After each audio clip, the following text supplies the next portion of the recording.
Au lendemain d'une réunion d'urgence en Arabie Saoudite ayant regroupé des dizaines de dirigeants arabes qui ont fermement condamné l'offensive militaire israélienne à Gaza, le conseiller à la sécurité nationale de la Maison-Blanche, Jake Sullivan, s'est exprimé sur la chaîne ABC pour souligner la position des États-Unis sur la guerre de Tel Aviv contre le Hamas. Nous croyons à l'importance du droit humanitaire international, ce qui implique de prendre toutes les mesures possibles pour protéger les civils. Dans le même temps, nous continuerons à soutenir la proposition selon laquelle Israël a le droit de se défendre contre les attaques terroristes.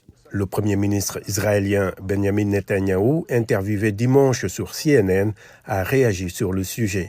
Je pense que toute perte civile est une tragédie et la faute devrait être directement imputée au Hamas, car il les empêche de quitter la zone de guerre, parfois au bout du fusil. Le Hamas a tiré sur la zone de sécurité et sur le couloir de sécurité que nous avons mis en place. Par ailleurs, Netanyahou a évoqué les spéculations sur un éventuel accord pour la libération des otages kidnappés par le Hamas le 7 octobre. Il s'est exprimé dans l'émission Meet the Press de NBC.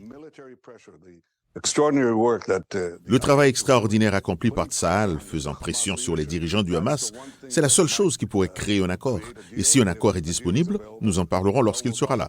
Nous l'annoncerons si cela est réalisé. Le Premier ministre israélien a ajouté qu'une fois la guerre terminée, la responsabilité sécuritaire globale de Gaza restera entre les mains d'Israël, mais qu'il est trop tôt pour déterminer qui gouvernera le territoire.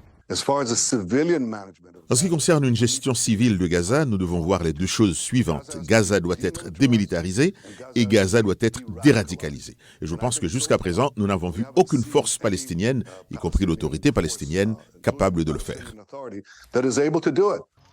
Pendant ce temps, sur le terrain, les civils palestiniens continuent de fuir le nord de Gaza alors que plusieurs agences des Nations Unies ont appelé à un arrêt immédiat des attaques contre les hôpitaux.